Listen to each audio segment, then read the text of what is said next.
Тут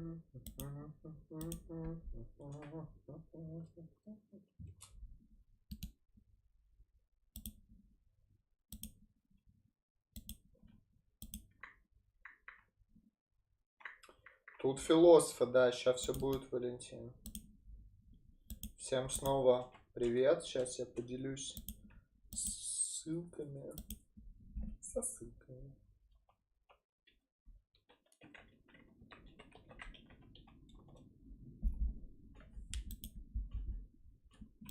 Во веки веков, аминь, Валентин. Совершенно.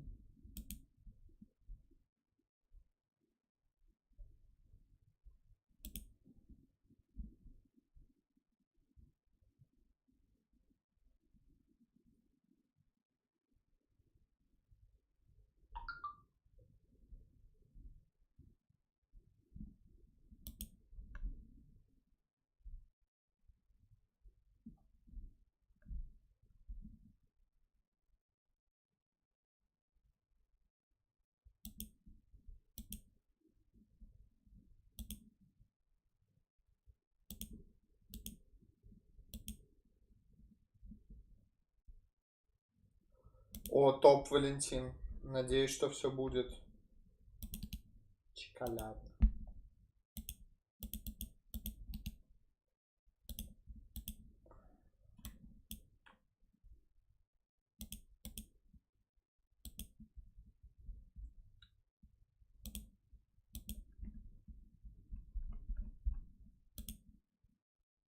Ой, что я творю?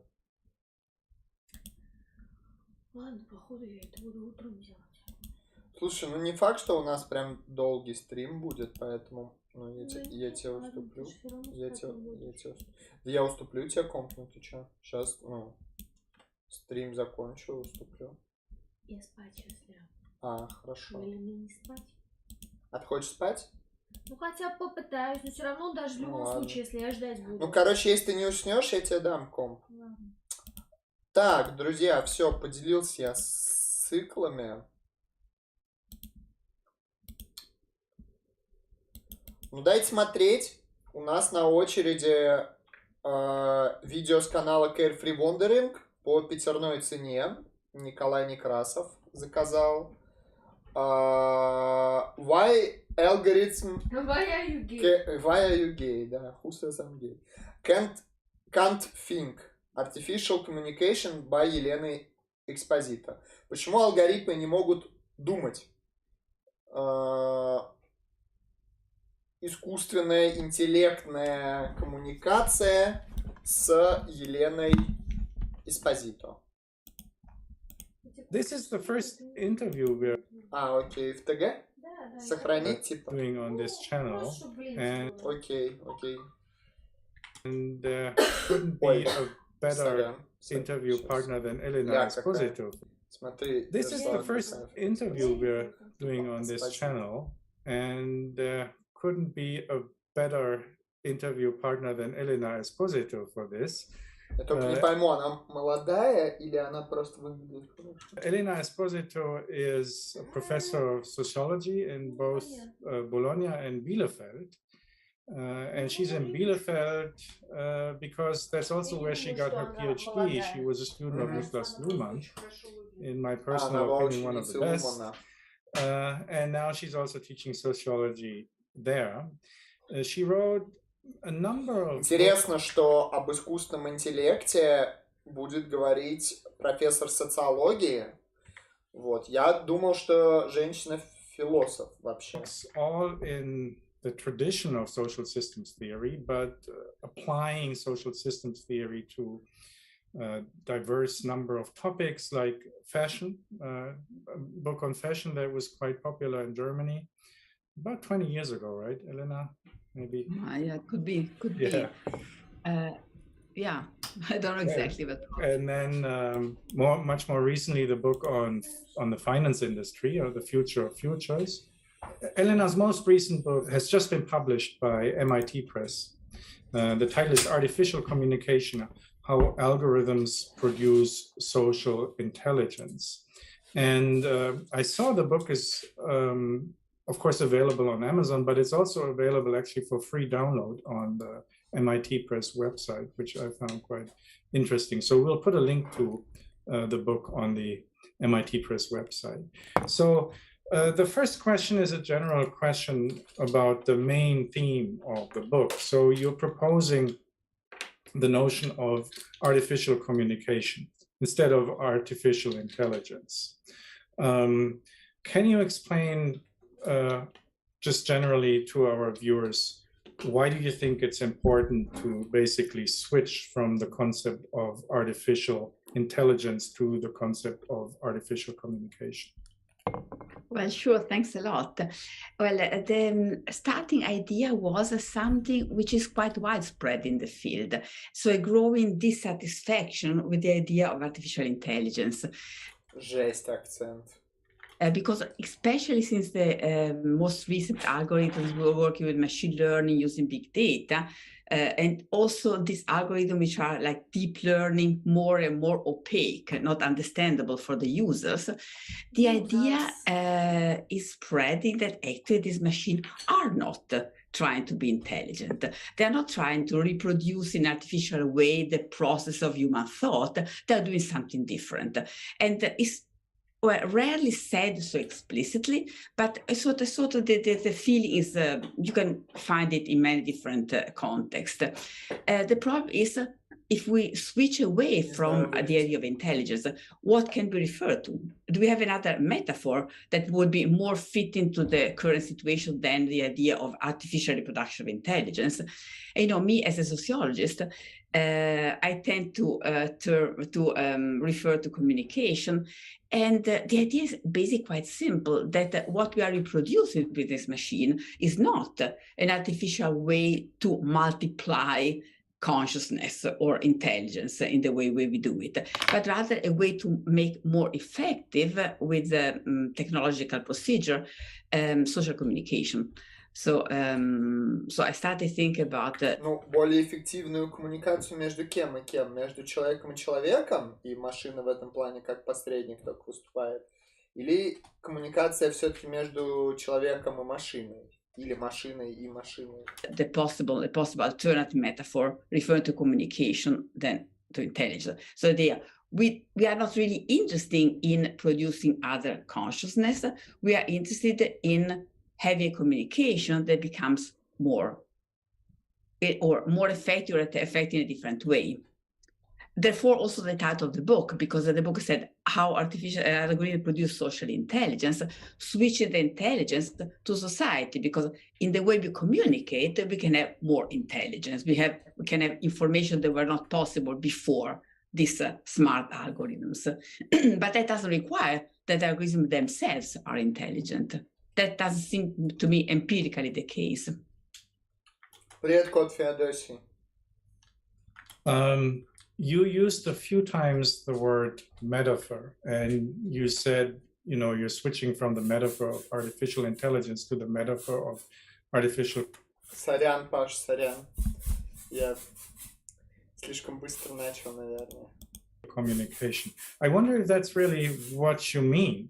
I mean, isn't it the case that at least a lot of people who talk about artificial intelligence actually think that algorithms or AI is somehow actually intelligent, maybe in a different way intelligent than minds are intelligent, but I think it's more that...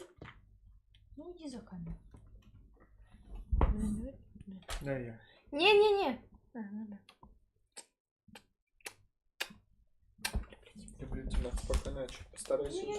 than a metaphor.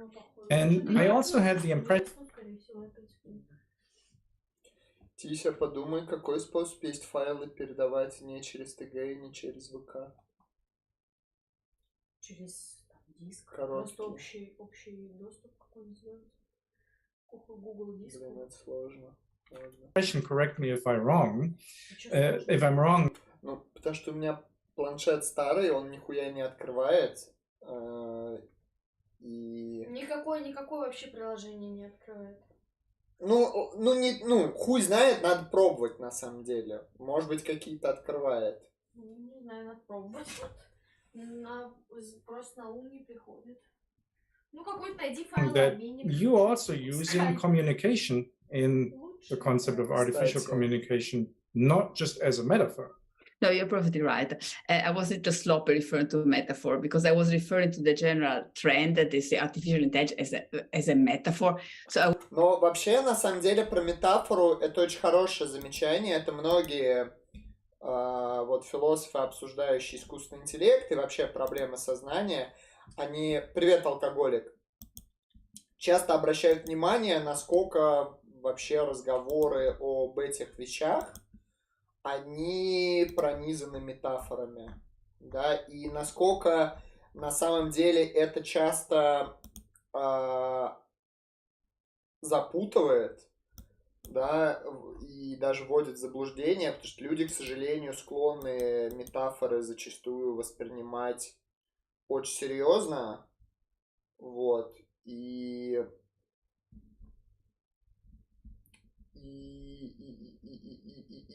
как бы воспринимать то, что изначально задумывалось как метафора, да, как... Это вот у меня был, помните, такой хайлайт, он как-то что-то называется, Василий, про главную проблему генетики, да, где я, ну, в частности, вот это комментирую, что ген как носитель информации, да, вот многие люди, они не понимают, да, что, ну, как бы ген как носитель информации, это на самом деле метафора, да, что ген, он не является носителем информации в том смысле, в каком флешка является, да, что ген это, ну, не совокупность, да, ну, там, нулей, единиц или чего-то еще, да, что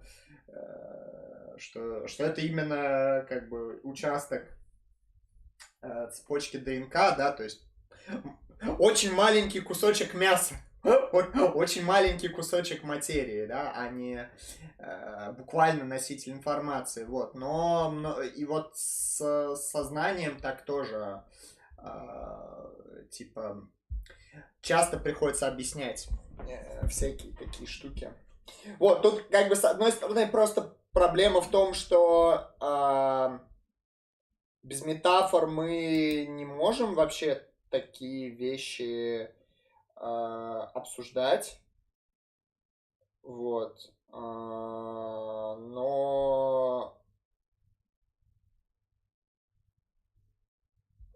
при этом как бы нужно не забывать, что метафоры это метафоры, да, а не буквальное словоупотребление. I was referring to this, but in the way I use it, you are right.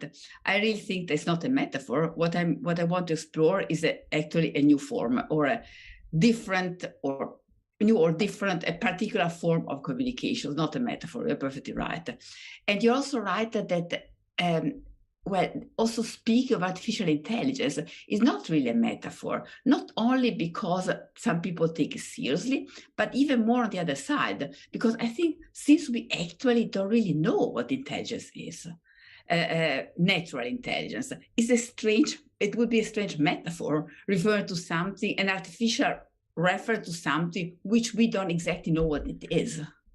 Yes, and I mean, to me at least, this is the almost revolutionary challenge of your book, that you're actually saying the notion of artificial intelligence is not simply metaphorically wrong, it's actually conceptually wrong. I saw this as the kind of the strongest thesis of your book, that there is kind of an inbuilt conceptual mistake in the notion of artificial intelligence, which leads to a misconceptualization of a lot of things that artificial intelligence does. Алкоголик, у меня был стрим вообще посвященный Оригену, ну, в смысле, на Елде богов. Вот, но вообще Оригена, ты, наверное, что-то путаешь. Оригена, его еретиком признали не за то, что он на Ария повлиял.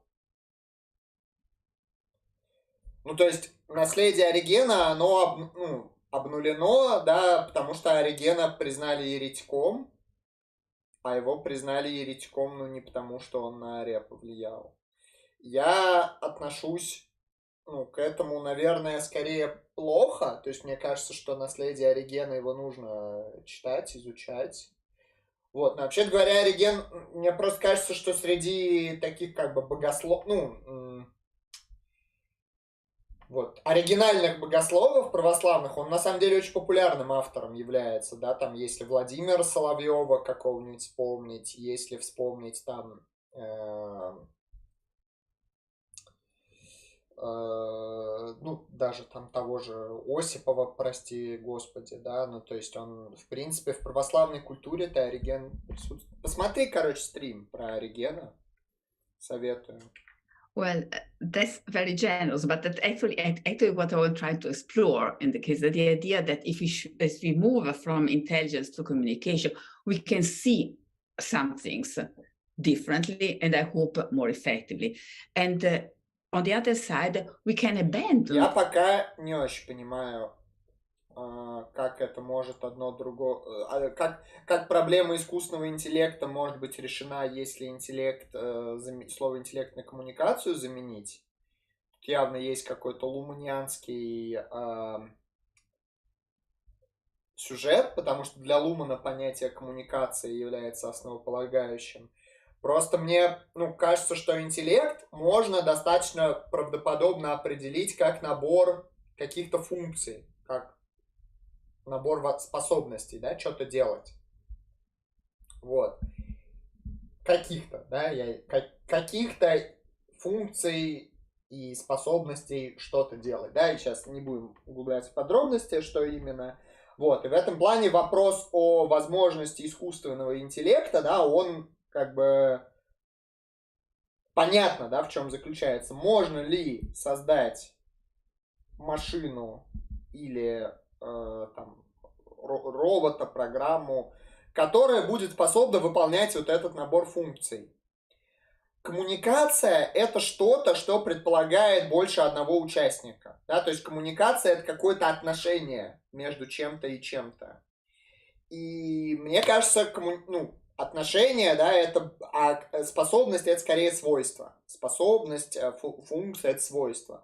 Отношение – это более сложная категория, чем свойство, потому что свойство, оно предполагает наличие, ну, носителя свойства, да, а отношение предполагает наличие, ну, как минимум двух элементов, да, между кем и кем это отношение. Мне поэтому, если честно, кажется, что так интуитивно скорее нет, что понятие искусственного отношения, да, точнее, искусственная коммуникация, artificial communication, оно как будто бы даже более проблематично, чем понятие искусственного интеллекта, но я пока не... Ну, сейчас мы послушаем.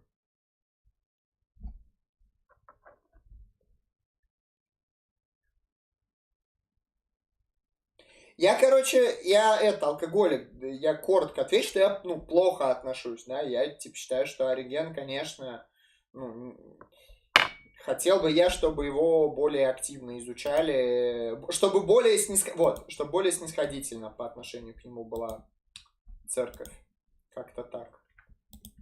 Some worries or topics which have been bothering us for so many years, and I don't think they're very effective. For example, what in a sense fascinated me is that we are referring since 100 years to the Turing test, which is actually a sort of comparison between human intelligence and alleged intelligence of machines, which is completely irrelevant since so long, but still is the point of reference to check if are the machine more intelligent than us, or are we somehow, and people try to usually tend to be more happy if you can show that we are more intelligent than the machine, a kind of competition that I think is not really effective.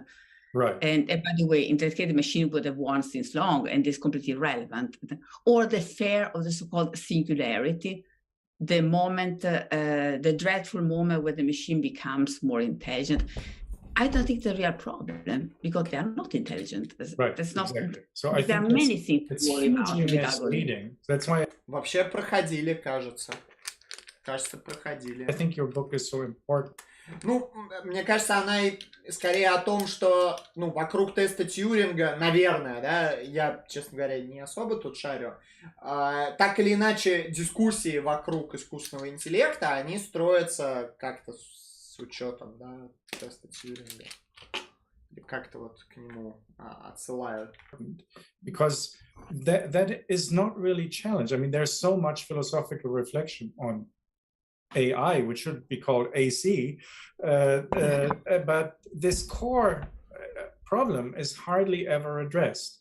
And again, that's why I think your book is so important.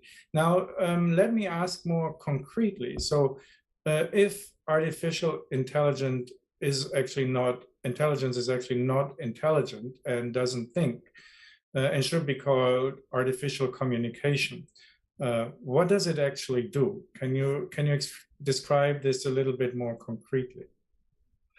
Yeah, then of course becomes more technical. We should refer to some examples. Well, let's start from the beginning. Why do people think about intelligence? Because machines, when we interact with machines, we get information we wouldn't get otherwise, and that cannot be attributed to any human beings. The machine, in a sense, processes the data and produces some information, which is not only didn't exist before, but is also sort of reacting to our request. So in the sense, the machine does exactly what we do when we communicate with a human being. We ask something, something is processed, which we interpret as information, and we get some information we didn't have before. And that's what happens also with the machines. That's why I think that the metaphor of the image, the reference to communication can be effective in this regard.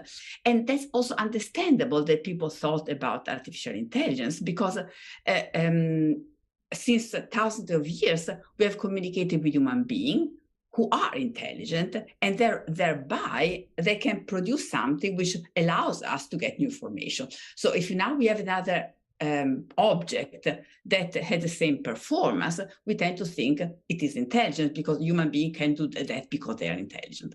So that's how the setting is. The question now is, how can this machine have the same performance that we human beings have by being intelligent without being intelligent themselves?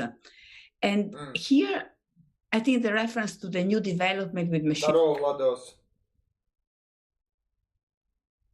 Если действительно не будет между ИИ и человеческим субъектом никаких отличий в коммуникации. Мне кажется, это просто про разное. Ну, аргумент может быть такой, да, типа, квалия может быть только у наличие квалия — это свойство биологического организма. И не биологический организм, значит, у нее нет квалия. Ну, к примеру, да, тут вопрос, правда, в том, ну, почему мы решили, да? Просто вопрос про квалия и вопрос про коммуникацию, это же на самом деле, ну, разные вопросы. Да? Квалия может быть и у чего-то, что не может вступать в коммуникацию, да, и наоборот. Мы можем себе представить, что что-то или кто-то может вступать в коммуникацию, но у него при этом нет квалия. Нет, квалия — это не душа, квалия — это субъективный опыт от первого лица, типа ощущение красного или ощущение там, не знаю, холодного. Хуга. 50 рублей. Васил, я правильно понимаю, что для полного осуществления принципа субсидиарности необходимы элементы прямой демократии в государстве? Ну, я бы сказал, что да, просто, ну, наверное, зависит от того, как принцип субсидиарности трактовать, да? Вот. Мне кажется, в самой такой, как бы, ну, простой формулировке, да, в самой, ну, наивной трактовке, наивной не в плохом смысле, но в плане того, что она не особо ничего от нас не требует, да. Принцип субсидиарности, это он подразумевает наличие сильного местного самоуправления. Вот, да. Включает ли это элементы прямой демократии или нет? Ну, как кажется, скорее должно включать, но, наверное, ну, не обязательно. То есть просто принцип субсидиарности, он же, ну, у него есть общая форма, да, что проблемы, которые могут быть эффективно решены на более ну, или столь же эффективно решены на нижестоящем уровне, да, они должны там и решаться, и как бы не решаться на более высоком уровне. А как это конкретно будет реализовано, мне кажется, это, ну, зависит от интерпретации этого принципа, от других наших каких-то установок и от, ну, наших каких-то данных эмпирических о функционировании государства и в целом общественных институтов. Но я бы сказал, что скорее да. То есть, на мой взгляд, да, принцип субсидиарности, он последовательно примененный, будет подразумевать, что еще какие-то элементы прямой демократии. Вот. Но, наверное, не в любой интерпретации. То есть, можете себе представить такую ситуацию, да, что принцип субсидиарности, он не будет включать в себя элементы прямой демократии. Вот.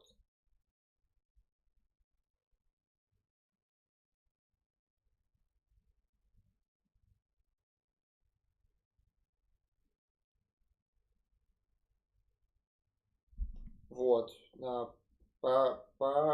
Спасибо. Ну, точнее, пожалуйста, Уга. Надеюсь, что смог ответить. Big data come in, because actually computer have never been intelligent in a sense, but it was more difficult to see that. But now, since the Web 2.0, since the participatory web and the big data, and since we have these algorithms which are deeply obscure, impenetrable, it's quite clear they are doing something different. And it's quite clear, I think that one can have hints, where do they get the clues that allow them to act as if they were intelligent? Because the algorithm access the web, use the big data, and process in their own way the input that we, all participants, put on the web. The clear big data, and since we have these algorithms which are deeply obscure, impenetrable, it's quite clear they are doing something different. And it's quite clear, I think that one can have hints, where do they get the clues that allow them to act as if they were intelligent? Because the algorithm access the web, use the big data, and process in their own way the input that we, or participants, put on the web. So the idea is the machine is they produce something that can become intelligent because they, in a sense, parasitically use the intelligent behavior of all of us on the web, all the traces that we consciously or unconsciously. Насколько я понимаю, это такое, она сейчас приводит рассуждение, вот оно чаще всего встречается в таких формах, будь здоров, Ярослава, что искусственный интеллект, программа или машина не может создать ничего нового, да, что она только воспроизводит то, что в нее вложили. Тут, ну, как бы на это часто как бы отвечают указанием на то, что само по себе понимание нового, да, понятие нового, создание чего-то нового, оно проблематично и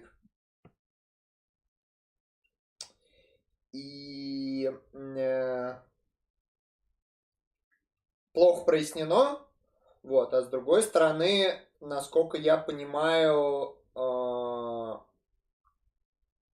ну, современные нейросети и современный там ряд программ, классов программ, они именно что обучаются, да, то есть они могут делать что-то, что в них не вложили, да, то есть вот эти нейросети, которые рисуют всякие там крутые рисунки, они, ну, это их так как бы их не запрограммировали, да, на то, чтобы они такие рисунки рисовали. Их запрограммировали, чтобы они могли учиться, и это, как бы, уже там в процессе обучения они научились так рисовать. Но я очень по-колхозному объяснил, но, как бы, насколько я понимаю, короче, этот аргумент, он еще чисто эмпирически опровергается. Ну, у меня есть Игорь Ставровский, да, у него несколько у него диссер, во-первых, почти дописан, как я понимаю, и несколько публикаций есть, да, ну, как минимум, вот Игорь Ставровский, Паш. Put on the web and reprocesses to, to react in a competent way to our request and to produce something which becomes a form of communication. So there's always intelligence in the sense of the starting point, but it's not the intelligence of the machine. It's the intelligence of the user that behave on the web, produce unpredictable, we say technically contingent behavior that then the machine can process to become itself apparently contingent or intelligent. Right. So basically you're saying, I mean, just to go back to that main theme, because we are used to, when we communicate among... Не, ну да, но тогда нейросеть, она особо ничем от человека не отличается, потому что человек, он в этом плане тоже действует, ну, придумывает что-то на основании того, что ему уже известно. Вот. Among humans, we're used to communicate with people who are intelligent. So that's why, by default, we think whenever there's communication, there must be intelligence. And that's a kind of prejudice that we, without reflection, then also apply to communication with algorithms. But in fact, it's a conceptual mistake that we're making. Is that correct? I definitely agree that would be, which is understandable, of course, because as long as we don't have an alternative reference, which is communications can be seen since 10, 15 years, not before, well, it would be difficult to have another conceptual point. Now, in the book, you have a number of chapters that deal with very kind of concrete forms of artificial communication. And interestingly, you describe them by basically doing historical comparisons. One is that you show how artificial communication operates a lot with listings, basically making lists. And this is basically a communication strategy that we can trace back long before the times of current technology. So can you tell us a little bit more about this interesting parallel? Yeah, you're perfectly right. That's how I try to work in the book, because I see some phenomena which are struck me as new, as interesting, as surprising, and I try to elaborate with sociological background to see where they can be located, where historical. Often you work historically because the best way to have comparisons. And algorithms work a lot with lists. They use instructions which are lists. They produce list of results. Think about the list of results we get in Google. And so lists are multiplying everywhere. Also in the way we communicate through the web, through listicles, to a new form of journal article, to a new form of organization of information. So I started thinking about the list, and I knew from anthropological research that lists have a long tradition, but in a sense they were very widespread in ancient civilization at the beginning of writing, which seems far away, but I think it's connected with my general approach, because the idea was at the beginning of writing, well, there's a general cultural thesis that says alphabetic writing is needed to a form of abstract thought. And the origin goes back to Plato, to ancient Greece, where the question is, why exactly in that time, in that place, there was the rules of our abstract way of elaborating content produced? And some interesting research, quite with a lot of agreement now, connect this beginning of abstract thought with alphabetic writing. So for many, many reasons. So the question was what happened before? And there were forms of writing before alphabetic writing, before real abstraction, that produced remarkable accomplishments. Think about the Mesopotamian culture, which had a very interesting form of writing and produced our algebra, our arithmetics, amazing astrological observation and amazing results, which are not forms of abstract thought. And this civilization used a lot lists. Lists were very, very widespread there. And the very simple hypothesis древние шумеры были нейросетями. Понятно. Anthropologists is Ох уж эти антропологи. that lists are very useful. You need a form of writing, of course, to make lists, but not alphabetic writing, and are a very useful tool because you can, well, sort of represent, write down all the elements you are referring to, one after the other, or in a list or tables on, and then see, compare them, see when structures appear, when patterns appear, and use them to organize your items in a different way, producing also really, really very fascinating results. And so the idea was, with lists, you can have a form of working with the context that can be very effective, but doesn't require abstraction, or it does require our abstract form of intelligence. And now we see where I'm heading to, because actually that happened before our form of abstract thought connecting with writing, and that happens with algorithms today because they sort these materials without themselves being able or requiring abstract thought. They work in a different way, looking for structures, looking for patterns through the simple juxtaposition of objects, or see how the things are organized. We don't need of having well, an abstract thought themselves. Right. That would maybe just be somehow disturb the whole process if you would move to further abstractions. A second interesting parallel you point out in the book, that's another chapter, is where you basically say that the way that algorithms are often used today for kind of prediction purposes, that this is surprisingly parallel to traditional divination technologies. Can you tell us a little bit more about that? Yeah, that's again another similar case where I'm working on prediction, in algorithm prediction. I have a big project financed by the European Research Council about forms of algorithm prediction. So that's the topic I was looking at.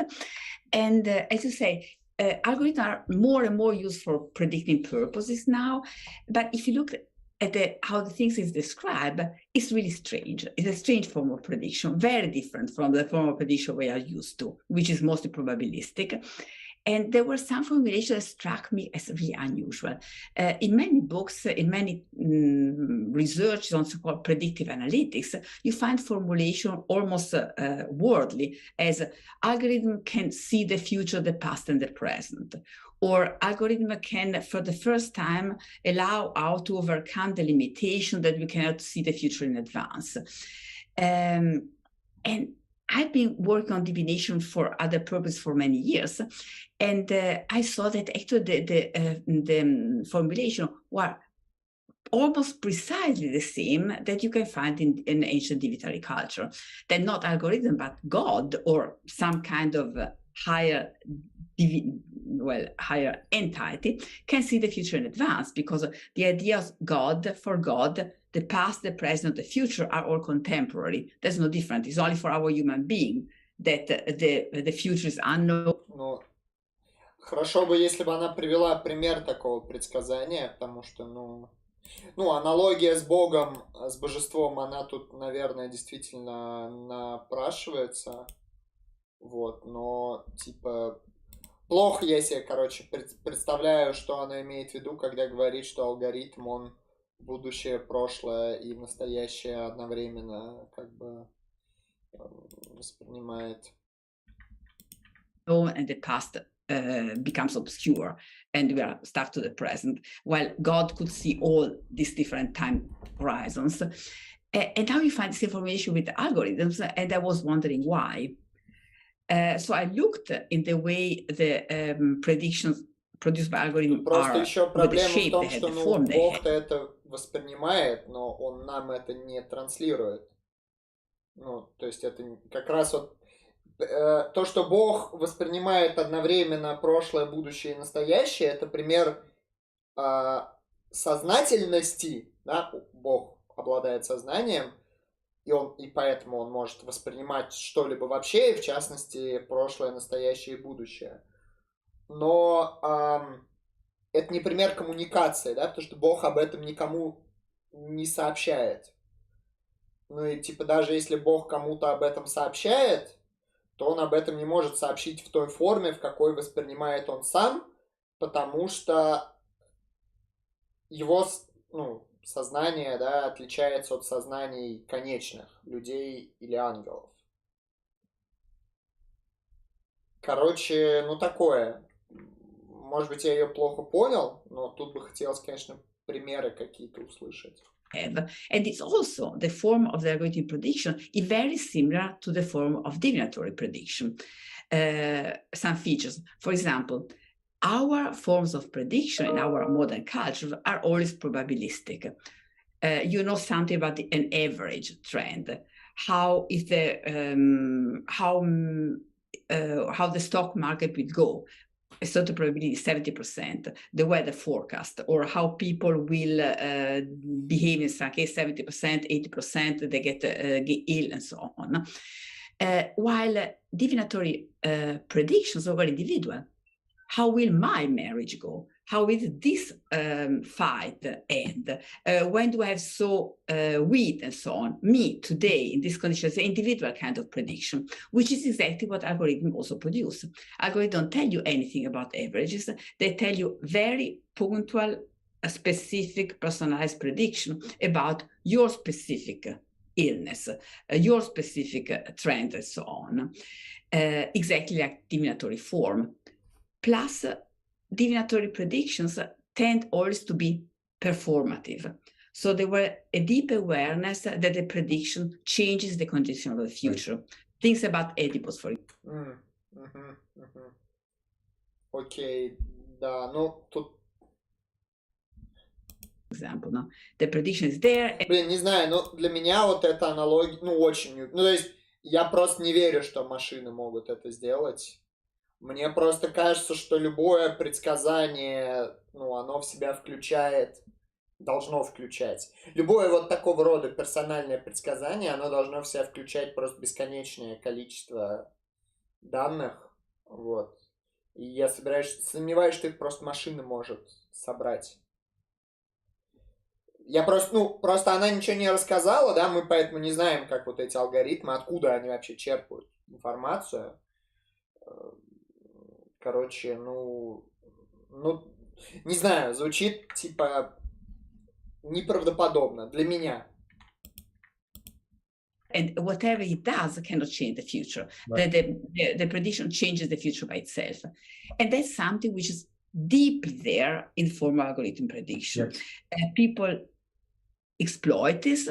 People talk about preemption. They know that. Think about also, for example, marketing procedures. The algorithm proposes you to buy a product which you didn't know before. Ну, бесконечное, потому что, ну, на самом деле, просто как бы непонятно, что является релевантным фактором, что не является релевантным фактором для нашего предсказания. Ну вот, например, да, мы предсказываем судьбу Эдипа. Мы, типа, предсказываем судьбу Эдипа. Вот, я не знаю, климат в Греции в то время, он является релевантным фактором или нет, или он не релевантен? А там отдельно взятый поступок Эдипа, он является релевантным фактором? То есть оно даже бесконечное не в том смысле, что там актуальная бесконечность, а в том плане, что у нас как бы критерия нету для отбора того, какая информация нам релевантна, какая информация нам иррелевантна. Это да, ну вот ученый ставит эксперимент. Ученый в рамках эксперимента предполагает, ну исходит из того, что есть какие-то вещи, которые влияют, а есть какие-то вещи, которые не влияют. Я вот, например, могу... Ошибка без импакта, не ошибка. Могу растворять соль, да, в стакане воды и проверять, да, за какое время она растворится. я предполагаю, что, ну, очень много вещей, которые меня окружают, они не являются каузально значимыми в рамках моего эксперимента. Например, то, там, не знаю, положение звезд на небе, да, оно не является каузально значимым. Ну и как бы проблема в том, что я здесь опираюсь на свой там здравый смысл, да, и в том, что это очень простой тип предсказания, да, но вот случай Дипа, он гораздо более сложный. А с чем именно ты бы поспорил, Владос? С какой частью моей реплики?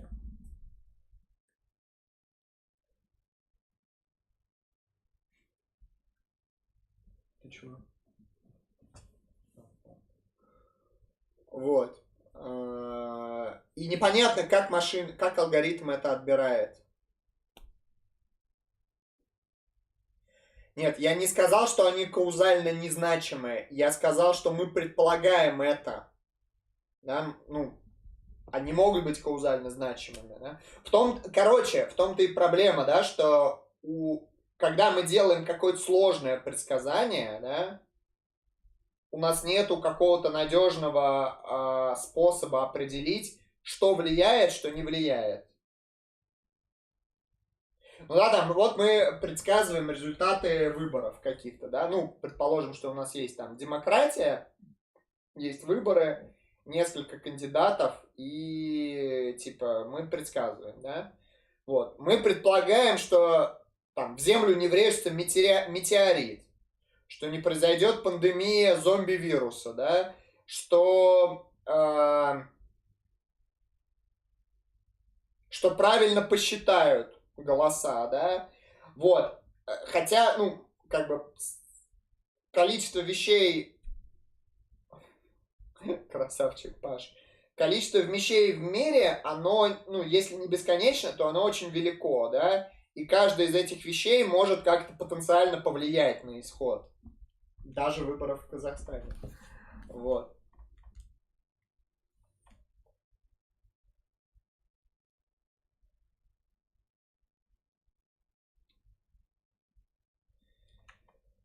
Ну, это, кстати, тут, вот кстати, тот сейчас пишет про нейронки, тут надо, наверное, говориться, что вот женщина, профессор Спозита, она сейчас не про нейронки говорила, она про какие-то другие алгоритмы. Вроде как не про нейронки.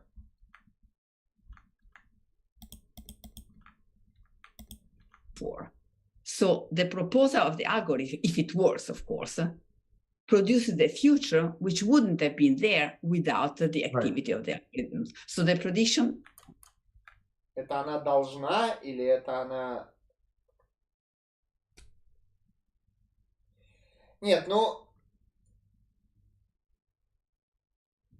Демон Лапласа, это как бы... Я сейчас просто хочу проблематику детерминизма и индетерминизма оставить, но просто потому, что если индетерминизм верен, то тогда вообще никаких 100% предсказаний невозможно было бы сделать, да? Если индетерминизм верен.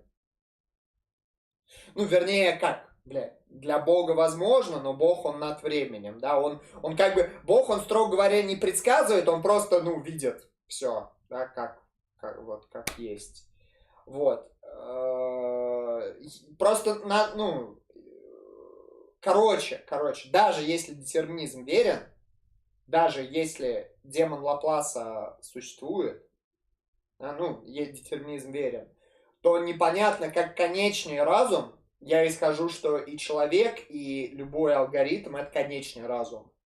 Как он может делать какие-то предсказания со 100% гарантией, если количество вводных данных, оно стремится к бесконечности, и если у нас нету никакого способа понять, какое из этих данных релевантно, а какое нерелевантно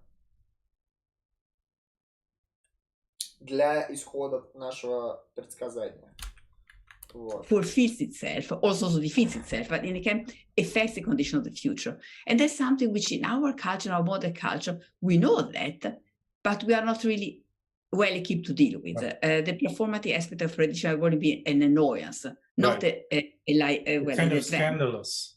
I mean, that's an interesting thing, right? With prediction, from a purely rational perspective, we think the prediction should just predict, but not have an influence on what it predicts. We think that's somehow unfair, right? Yeah. Because then the prediction kind of contributes to that what it predicted to actually become a fact. Then we somehow think that's unfair, and that's somehow scandalous. But both in divination and in algorithm, that's not the case, right? We somehow want that, right? And we are aware of it. Like also in divination, right?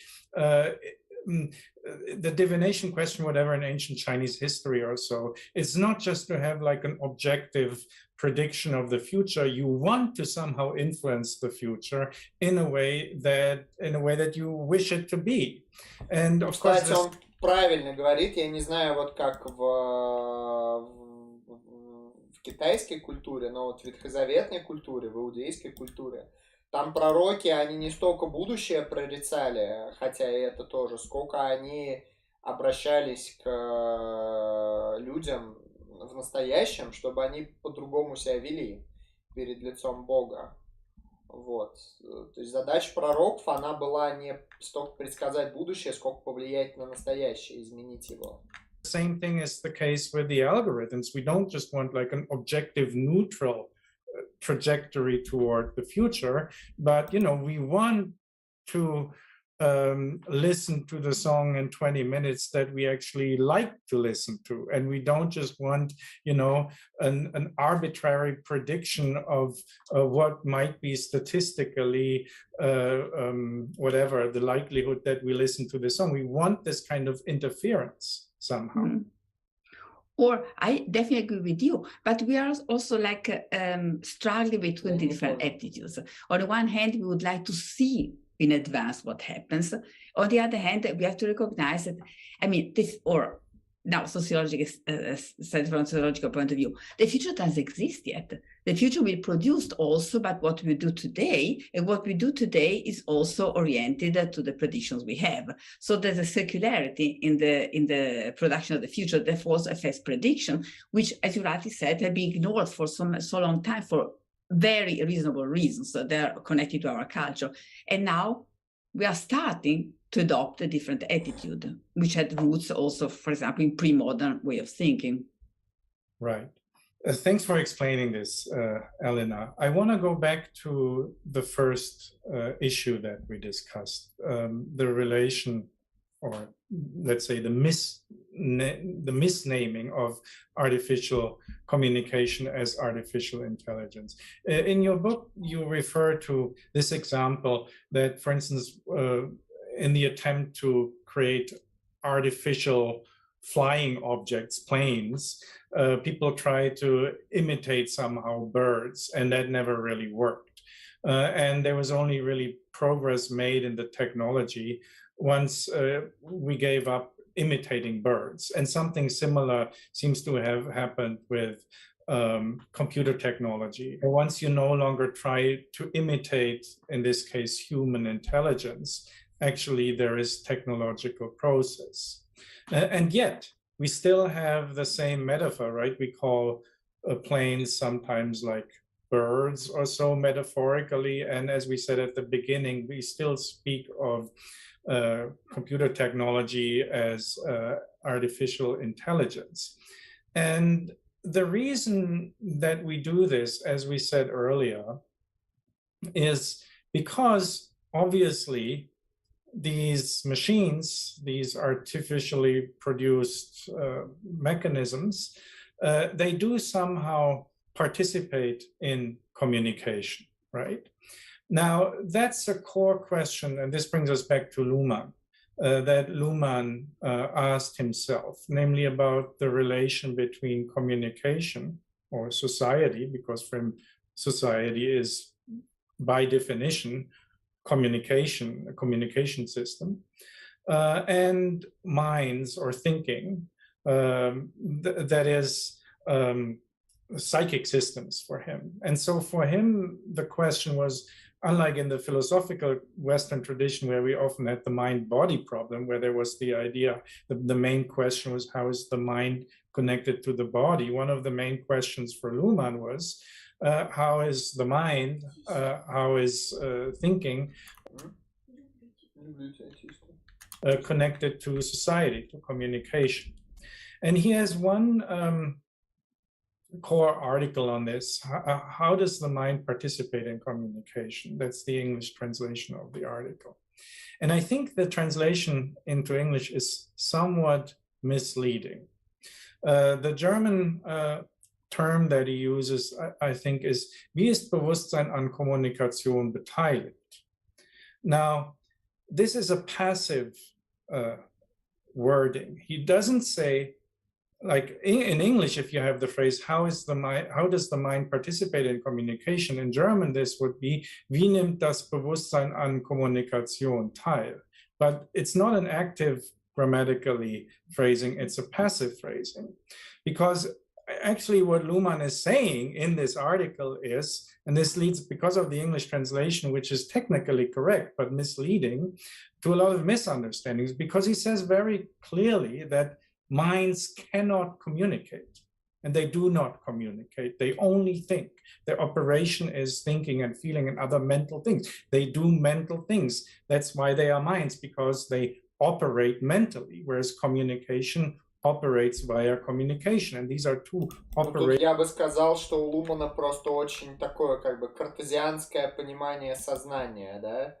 Если мы на какую-то другую модель сознания, да, там встанем на более гегельянскую, если угодно, или там вслед за Райлом и Wittgenstein'ом, да, будем сознание пытаться определить, то тогда у нас по крайней мере, значительной частью действий сознания будут действия, направленные на коммуникацию.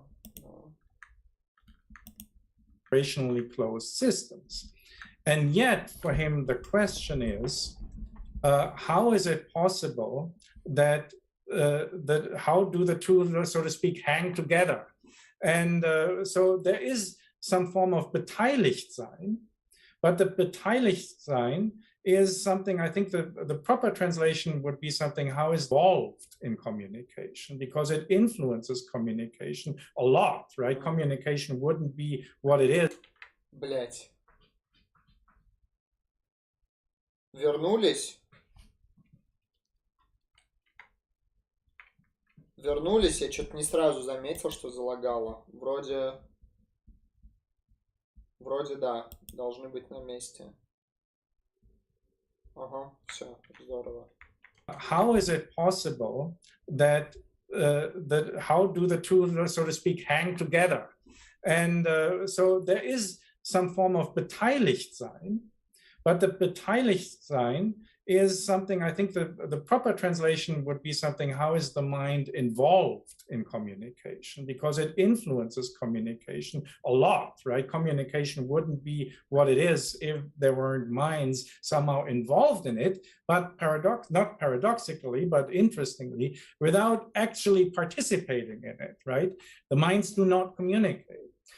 To give an example, I was thinking in preparation for our talk, how to explain this. Then I was thinking, let's think about a concert, and you have a concert, the event organizer, whatever, the managers, and you can say the managers are definitely involved in the concert, right? Without them, the concert wouldn't take place. But they're not participating in the concert in the strict sense how we use this phrase. They're not on the stage. And I think somewhat similarly, the idea that Luhmann has of the relationship and the relation, which is super important from a philosophical perspective.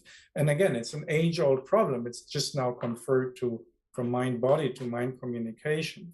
And again, that for me, from a philosophical perspective, that's really, really a core aspect on your book, how you basically take this Luhmannian idea that there is something outside of communication that is involved in communication without actually communicating. And isn't that the case that what you're basically showing in various ways, for instance, with respect to list and divination, everything we talked about, how, no, I can't say artificial intelligence, how algorithms are somehow involved within communication without actually communicating, not like in a different way, just as birds fly different from planes, also artificial communication somehow is involved in communication, but in a different way than minds are involved in communication. Did I get this right? And can you maybe say a little more, if this is right, how algorithms are involved in communication without literally participating in communication? Yeah, you're perfectly right. I agree completely. And you point out one of the most difficult aspects in this concept of artificial communication. Of course, I'm in Bielefeld. I have many friends working with the system theory, and the concept has been accepted and rejected at the same time, because exactly for the reason you refer, because it's not neutral, it's not painless to talk about the artificial communication for the reason that you say. Let me say a little more to this Luhmann's idea of the relation between minds or Bewusstsein and communication. On a very general level, Luhmann says only communication can communicate, as you say, but it requires a lot of environmental requirements in order to work. No? So communication can go on if the environment cooperates and offers elements that are needed for communication, which includes all kinds of things. Gravity force, temperature at being a certain range. We need... В каком смысле это все коммуникация? Я просто, да, сейчас еще вспоминаю, что у Лумана там на самом деле коммуникация, она гораздо шире понимается, чем, ну, вот в обыденном языке это слово понимается. И там у него в том числе неодушевленные и неразумные вещи могут коммуницировать друг с другом, кажется. Спокойной ночи, Федор, да, спасибо тебе, сладких снов. Water, we need air, and a lot of things, otherwise communication couldn't go on. And that's a general environmental requirement, which goes in under the very general concept systems here of structural coupling. So the communication is coupled with some environmental requirements. Different is the case of consciousness, because that's why your example with the organizer of the concert is right, but not completely, because the organizer of the concert is sort of a general structural requirement of the environment. What Luhmann... Ну, я сейчас, типа, я не приведу определение коммуникации по Луману, но, типа, как кажется, да, Владос, там у него вот... Что, ну, короче, многие типы взаимодействий, которые нам не кажутся, ну, в обыденном языке, который мы вряд ли бы назвали коммуникацией, вот для Лумана это примеры коммуникации. Describes about communication. Насчет конкретно чашки и тепла не уверен, но вполне возможно, что назвал. And Bewusstsein and psychic systems is a little more, because the gravity force is there, must be there. But in order for a communication to happen, there must be at least in general two Bewusstseins, consciousness, participating into that. That's why it speaks participating with titles in this form. That means... ну смотрите, нет, но тут, видите, она говорит, что все-таки два сознания нужно для коммуникации.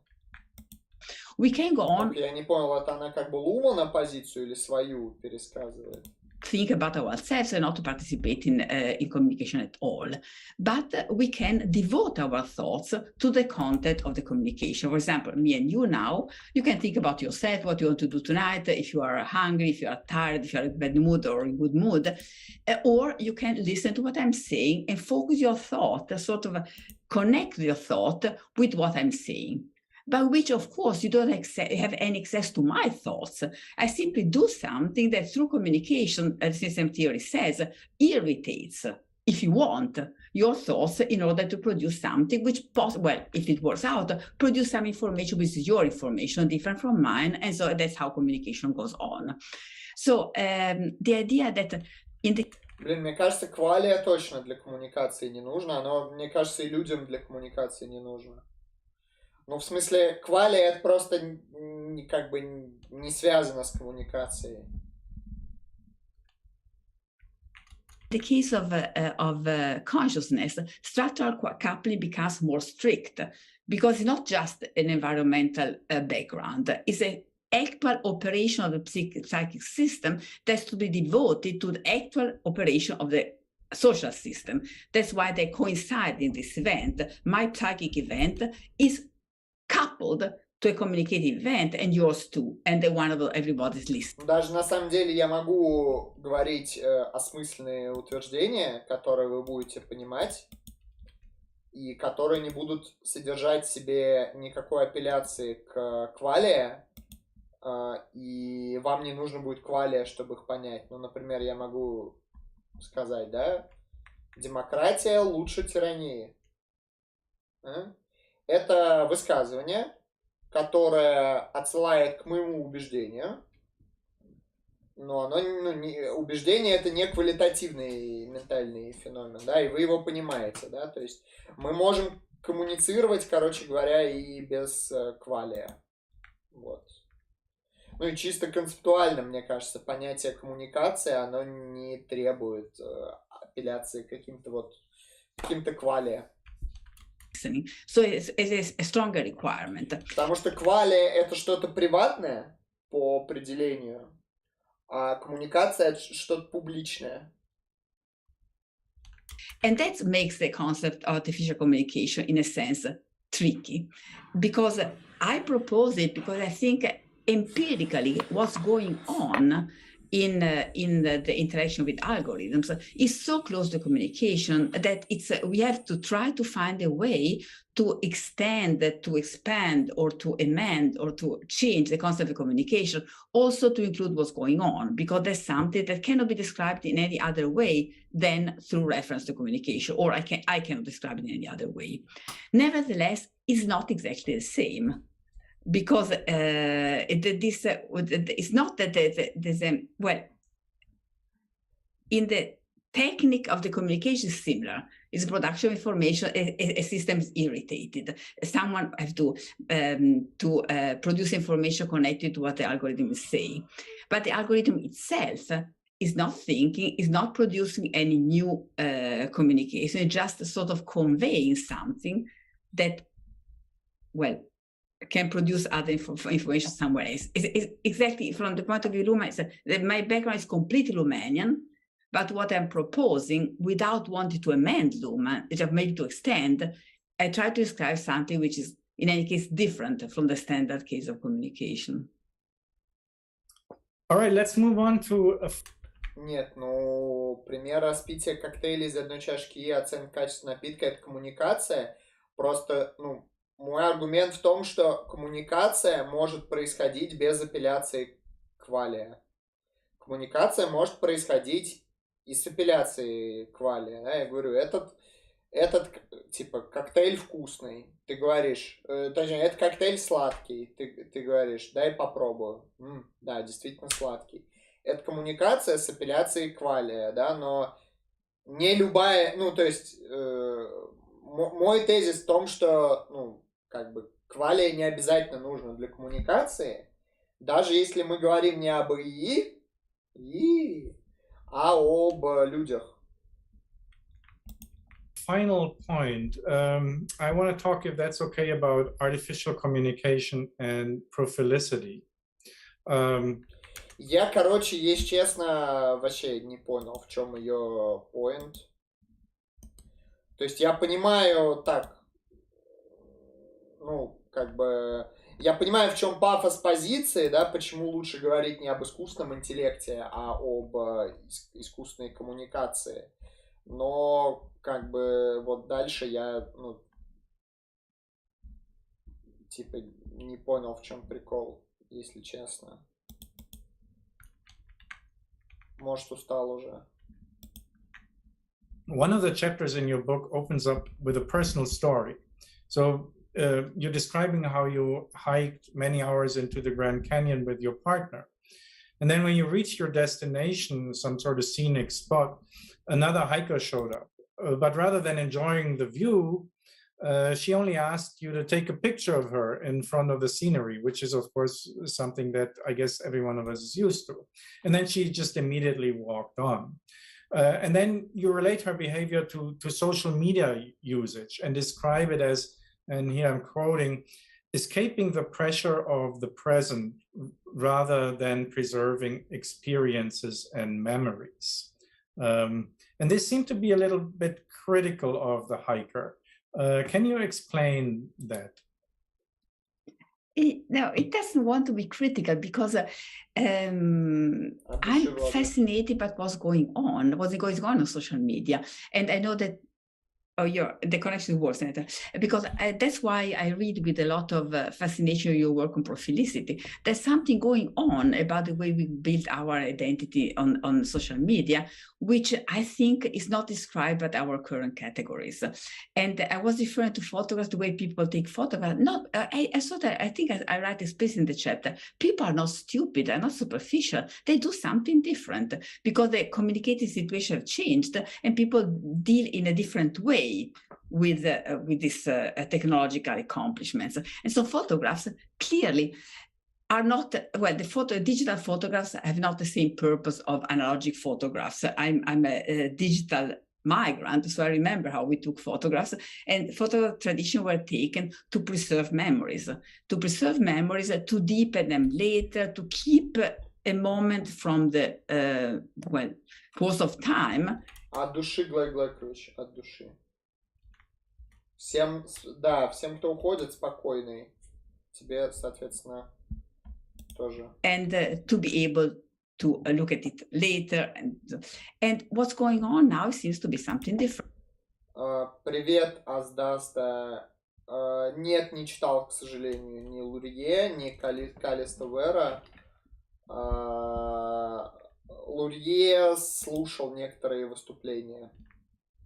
Think about Snapchat. Take a picture taken, put on Snapchat and destroyed. So there's no preservation there. So the function might be something different. Right. Not because people are stupid, not because superficial, because they're doing something different. Right, exactly. And I was thinking about something. It's not completely worked out. I just tried to put some hints there. No? But also in the way of dealing with images, with photographs, there were reflections, Susan Sontag or Doherty, they say, actually photographs are, in a sense, what Susan Sontag said, images can usurp realities. With images, with photographs, we sort of get away from the pressure of reality and try to do something different.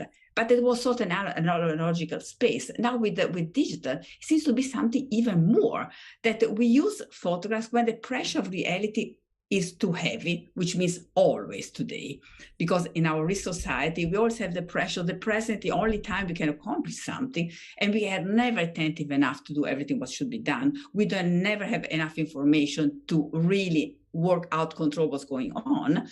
And you are there in a present, in such an important moment. For example, the Grand Canyon, you walk down for 4 hours, you walk up for 6. It's so heavy and so overwhelming. Короче, непонимание, чисто человеческое. And then the moment is gone, and you don't process ever all the fullness of this experience. You know that, you're aware of that. A lot of things are gone, and then you are Можешь, пожалуйста, посоветовать литературу на тему Бог и свободы человека? В смысле свобода как свобода воли? Или свобода в смысле как политическая, какая-то нравственная свобода? Бог и свобода человека?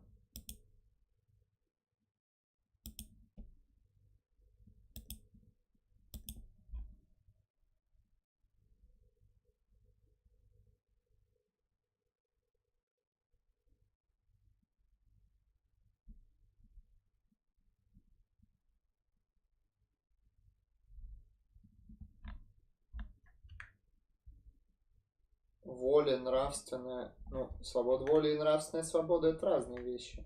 Блин, не знаю, посмотри Оксфордское руководство по философской теологии. Оксфордское руководство по философской теологии. Там есть про свободу воли раздел. Вот.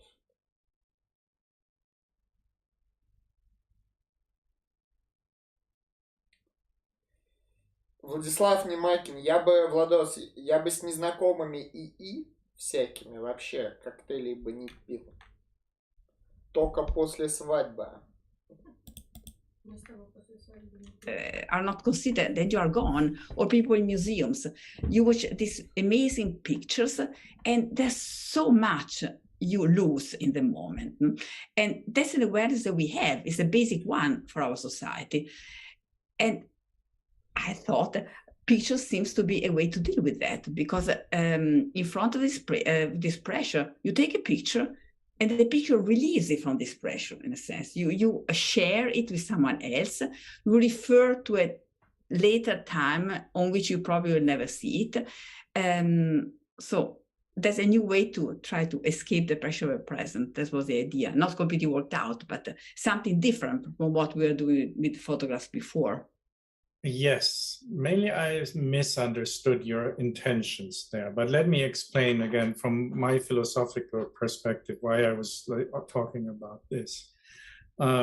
Because I'm interested in identity and how personal identity is shaped. And I think that this is different in social media, right? And under the influence of algorithms.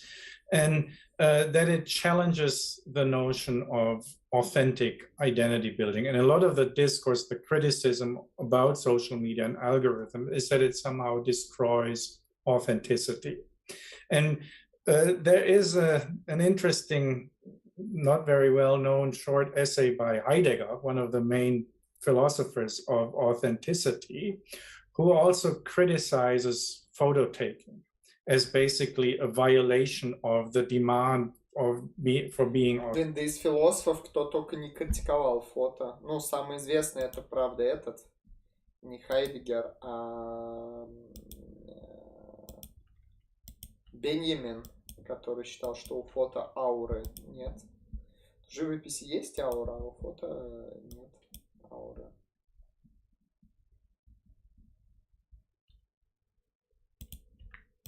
Authentic, right? He has this kind of hilarious travel diary of his trip to Greece, which his wife bought him, and so he went on this tourist ship in the late 50s or early 60s, with all these normal tourists traveling to the tourist sites in Greece, to all these ancient Greek things. Which Дугин с Хайдеггером, короче, друг друга поняли бы. And then he gets increasingly annoyed by the fellow travelers and about their constant touristic-like behavior, and especially chastises them for taking photos all the time, right?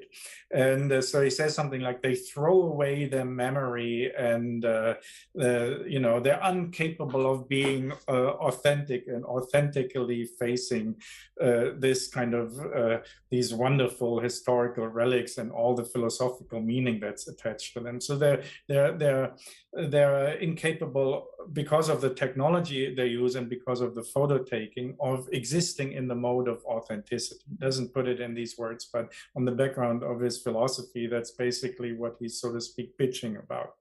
And so I saw something similar, because that's a reaction that I guess a lot of our viewers and myself also have, because you know, you see this all the time, people taking photos, and we get some sort of immediate reaction from having the prejudice of authenticity, is this kind of annoyance and this suspicion that they're not really authentic. And I had some sort of feeling like this when I was reading this in your book, that it somehow echoed the very comment that in part I also emotionally share, this idea that this represents a violation of authenticity that is somehow not okay, right? Mm-hmm.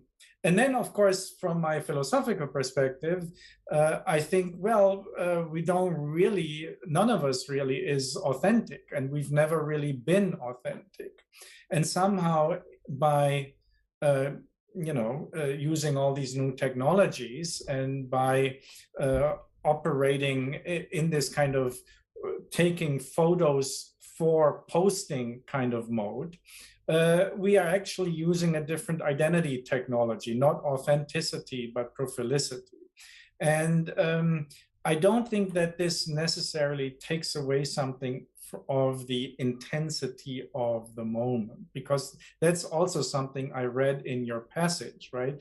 I read your passage in such a way because the person only goes there for taking the photo, and then just asks you the photo, doesn't take in the scenery at all. The person is somehow, not like really existing in the proper kind of real mode. Now, I would say that... Ну, мне кажется, ты примерно в ту же сторону, куда вот и профессор клонит, что фото на самом деле не обязательно противоречит вот аутентичности, да, что фото в себе может содержать вот эти... Что практика фотографироваться — это не обязательно что-то поверхностное. Это не обязательно пример поверхностного какого-то вот поведения. For instance, right now, while we are talking, right, we're having the conversation and in one way or another are authentically involved, but at the same time, we're also recording, and we're both aware of recording the conversation, which we both agreed before starting the recording. That makes us both a little bit nervous because we know it's going to be posted to an audience whom we do not know. But we both want it, and part of why we're doing the conversation is kind of like this person took. Короче, фото — это тоже коммуникация. The 4 hours hike in order to post the photo. Somehow we wrote our books in order to record this conversation and then post it. And I think that's somehow similar, that we've never really been authentic, right? And there has been always an element of profilicity that's been mixed in our authenticity. And in German, we could say it's something das wir nicht wahrhaben wollen, something that we don't want to be true, right? And so I think this resistance that we see, and that a certain resistance that you also describe in that moment, and a resistance against artificial communication, a resistance against algorithm, comes from the fact that it makes it very obvious that we are not merely authentic, but that if we communicate, which is what your book is about, if we are communicating with algorithms, we are kind of by definition not just simply authentic. And that again is something that was wir nicht wahrhaben wollen, right?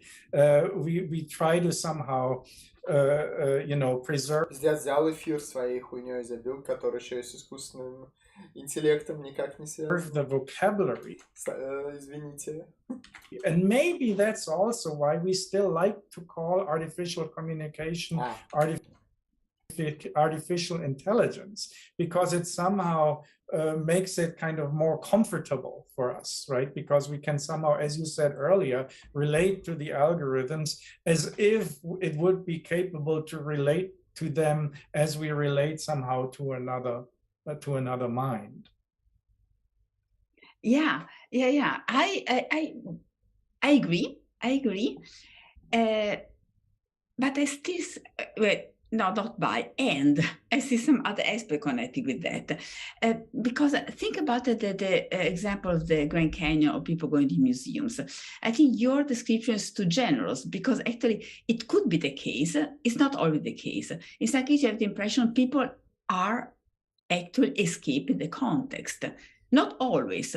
You're describing a condition where you are there, you are in the here and now, and you post a picture to deal with their identity in a different way, without hypostatizing with the authenticity, without giving authenticity this overcharged meaning, and you also have a more flexible way to deal with that. That's not always the case, because what seems to be a new development without any critical aspect, I'll tell you something about that. I'm very fascinated by that too, no? Is apparently the context is gone. The person doesn't look at the view at all.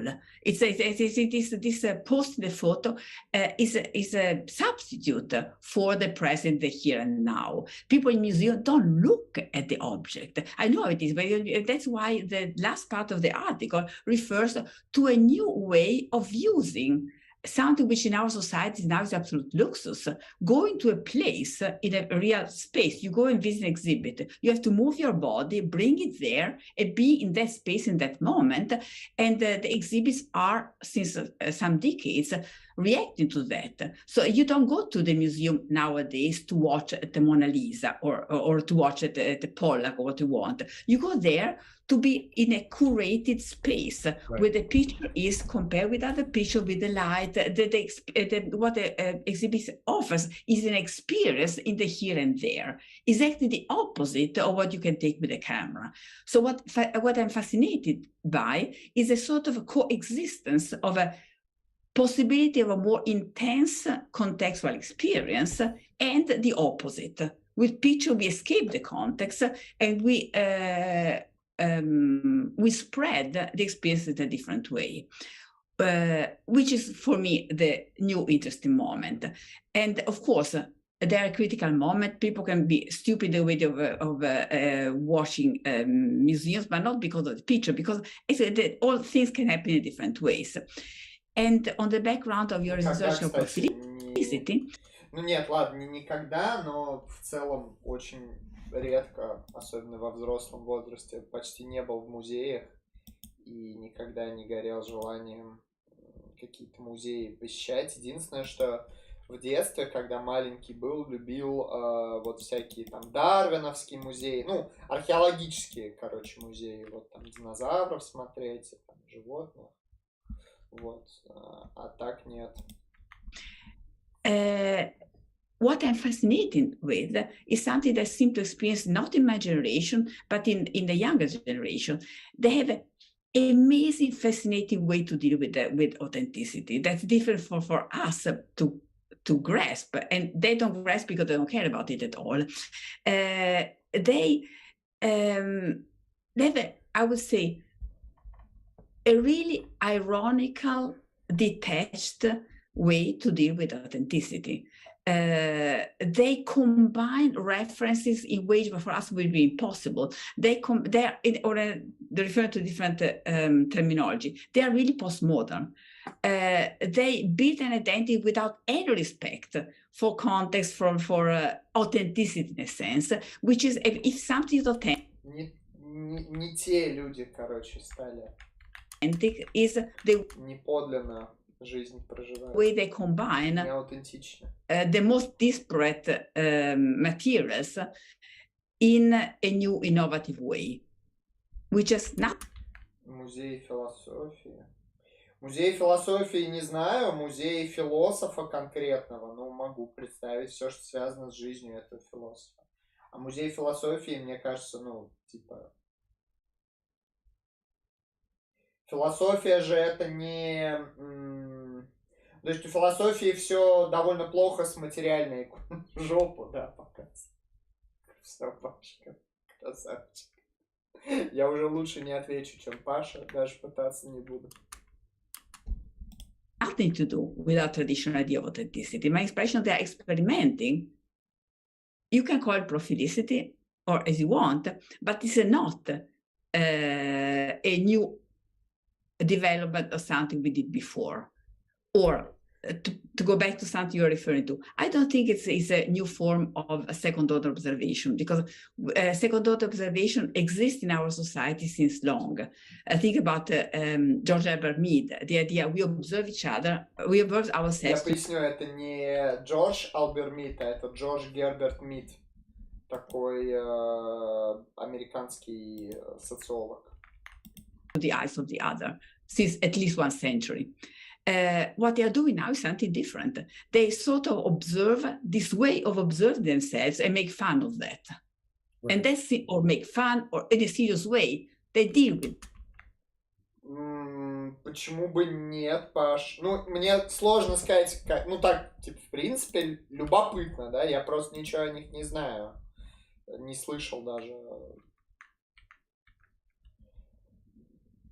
Ну, я, как бы, несмотря, я не знаю, духота или нет. Ну, так, в целом, как бы, почему бы и нет? Если они что-то интересное рассказывают. Have a more detached attitude to that, which I think is enormously fascinating. Yes, I fully agree on that. I just want to go back once more to this authenticity, prophilicity difference. Going back to the same example, I mean, like the traditional idea is on the authenticity mode, whatever, I go to the museum and I want to have this kind of authentic experience by watching this wonderful work of art and engaging with it and resonating, and it resonates with me, and I somehow build my inner self in dialogue with the work of art there, right?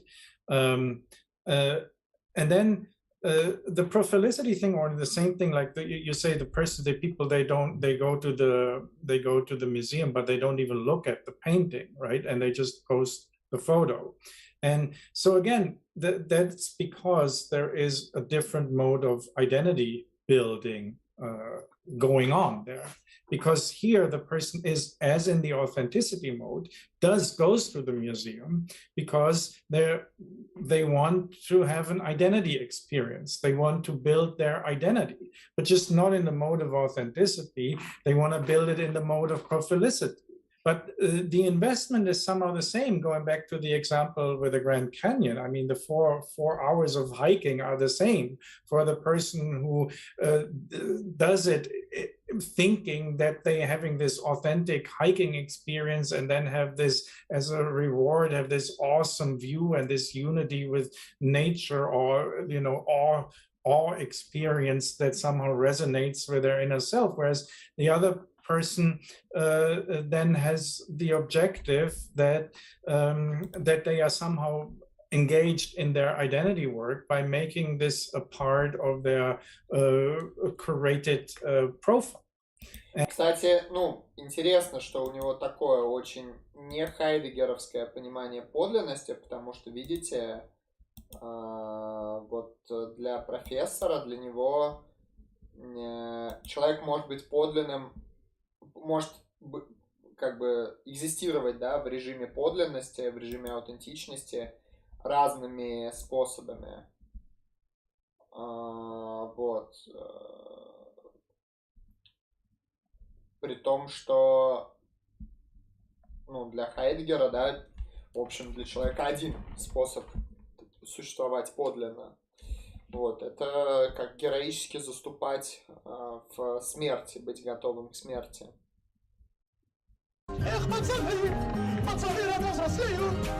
X6 марксистов в другой раз. Паш, спасибо, да, спасибо. Вот, только я не думаю, что сегодня посмотрим. Ох, нихуя там. А, это же этот, лысый банкрот.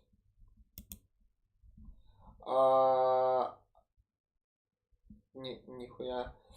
Только это, наверное, уже не сегодня посмотрим. Сейчас мы закругляться будем. And в следующий раз, когда видос. So I think the two things are not really compatible, because if you say, okay, what the person does is not authentic, then you're missing what they're actually doing, because they're not trying to be authentic in the first place.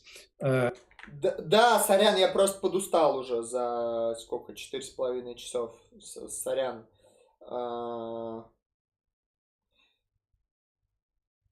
Правда, мы видосы... ну у тебя в среду гладиаторы, так что... Ну... And that's one thing that I wanted to say. And the second thing is that we're overestimating, sorry if I'm repeating myself, our own authenticity, because, and that I hope башка еще что-то побаливает. Resonates to what you said at the end, because we're also operating in the mode of prophilicity. We've never really been purely authentic, and you and I are not even purely authentic right now. We're also somehow having this conversation in order to post it, and that is something that we very intentionally did. So that brings me again back to the question of the algorithms and what are algorithms actually doing and how do they actually function. So my hunch is that algorithms somehow function, I'm using a metaphor, like mirrors functioned in earlier identity context, right? Whatever, in a sincerity context where you're role oriented, you need a mirror to see if you're properly dressed, right? If you're properly dressed as a woman, or if you're properly dressed as a teacher, or professor, or whatever, right? So you have to look into the mirror to see. Степан, все будет. Нам вот сегодня обещал заказать. Ну, во-первых, Паша сейчас заказал контент довольно лайтовый. И сегодня заходил Вова Сионист, тоже обещал на заказывать трэши, так что все будет. See that how you look somehow supports your identity in the form of your role. That was a function of the mirror, right? That's why mirrors were important. Now, again, I have somehow a hunch that algorithms, again, they neither support a sincere identity mode, nor do they support an authentic identity mode, but they support, similar as a mirror supports as a technology, the identity mode of sincerity, or perhaps also of authenticity. Algorithms support the identity mode of prophylicity in a similar way like mirrors operated in previous identity technologies, because again, they give us feedback. They give us feedback and they about the functioning of our profile identity, and that's why we somehow need them, and why we somehow want them, and why we use them all the time, right?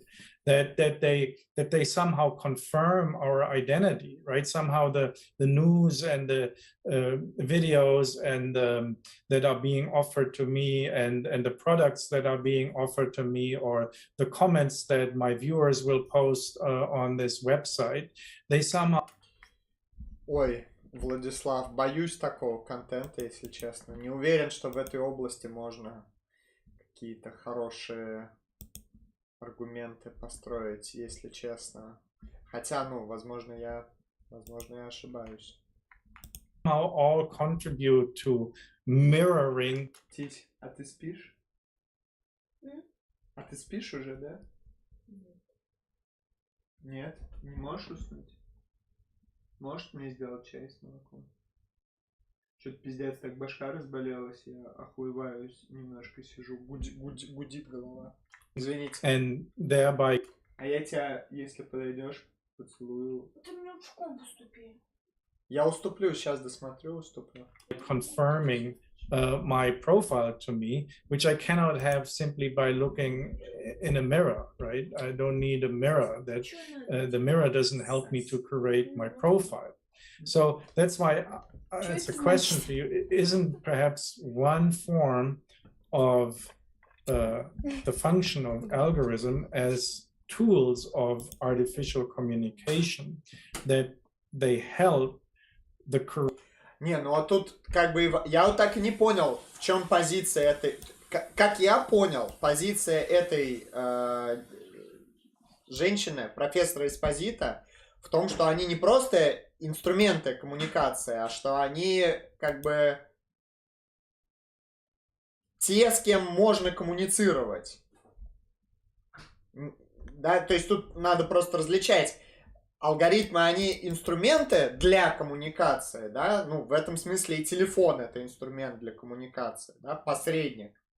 Либо алгоритмы это сами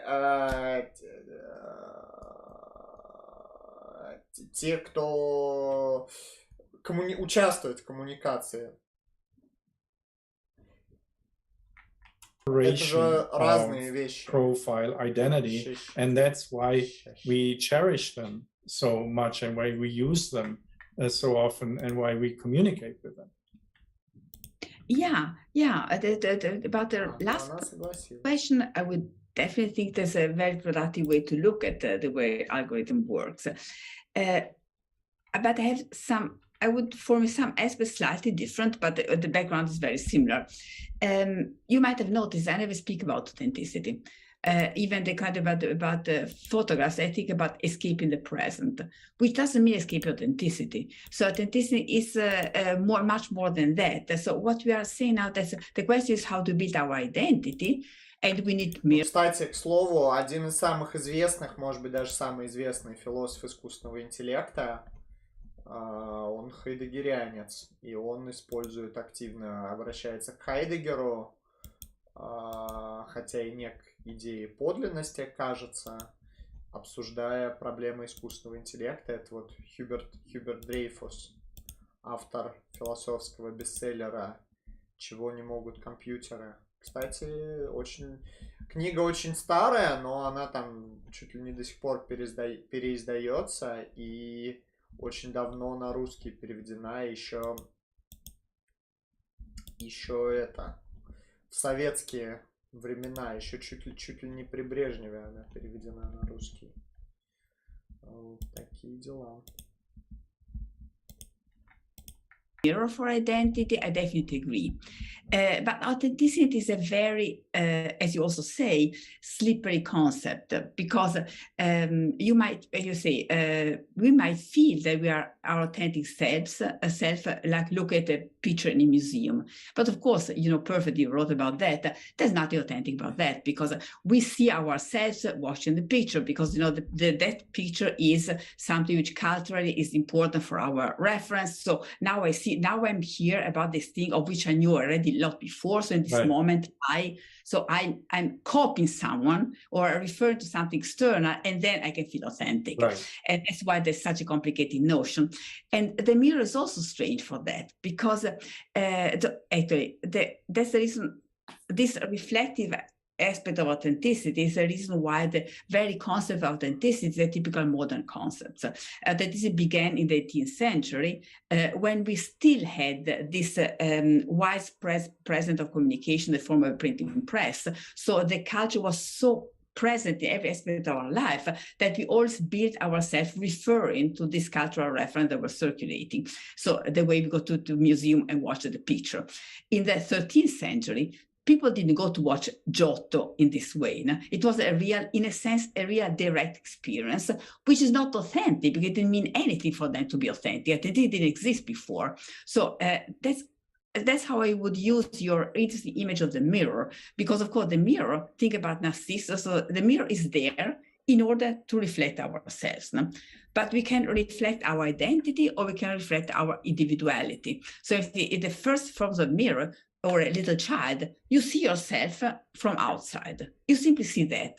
But that's not necessarily a second order observation. You just have another perspective. You see yourself from your perspective from another point of view. You couldn't see your bag. So that's a different thing.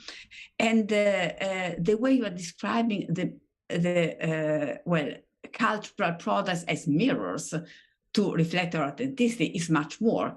It's not you reflecting identity, you're reflecting your individuality, your reflected identity. The mirrors in our mass media culture are there to allow us to reflect not our identity, but how we see ourselves. That's a sort of second order kind of observation, which is the basis of our strange way of feeling ourselves, which also required authenticity, all these contradictory, fascinating concepts. And what's going on with algorithms, I'm wondering, is, I would agree with you, is something new, but on this line, are the mirror of what? I would not say of individuality, maybe a new kind of identity that new generation are building in a more flexible way. That's why, for example, you can have multiple identities. You know, the research that David Stark and Giovanni Formirano are doing on using aliases and so on, and or the idea that the circulating idea since long in the web, nobody knows you are a dog or something. That we are playing with different identities, and it's not clear which individuality comes out of the... Короче, вообще не туда скатилось обсуждение. Ну, в смысле, не туда, не про то, про что изначально говорили. Чуть ли не половина видео в итоге не про искусственный интеллект.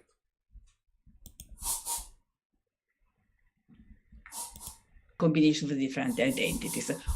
Our generation, we think about an authenticity, but I think it's completely outdated. It's not accurate anymore. I have the impression that these young people are experimenting with a different way of combining these identities, not necessarily in a clear individuality at the end. They are just experimenting. That's fascinating, Elena. I think we're running out of time. So thanks a lot again for talking to me, and I hope the video will encourage our viewers to check out your book. Thanks a lot.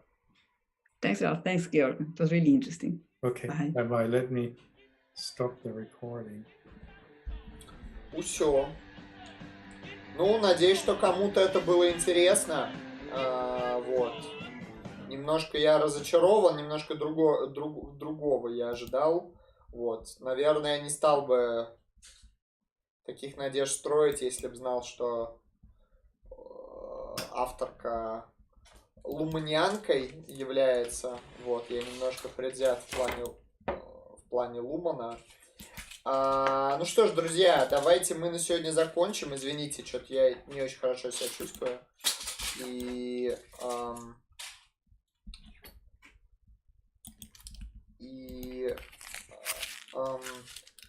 немножко я устал. Вот. Вернемся в среду. В среду мы с Дмитрием Усовым будем смотреть видео про гладиаторов от Паши Зрячего. Досмотрим его, я надеюсь. Вот. Ждите сегодня выход хайлайта. В 3 по Москве на канале Хайлайтер выйдет хайлайт по политической философии. Вот, соответственно, в пятницу будет стрим по... Как игра-то называется, господи? По Амонгасу, по Амогусу. Будем с вами играть в Амогус. И в воскресенье стрим по Насиму Талибу с Игорем Ставровским. И после этого видосы по вашему заказу. Вот, так что ждите. Вот, надолго не прощаемся. До скорых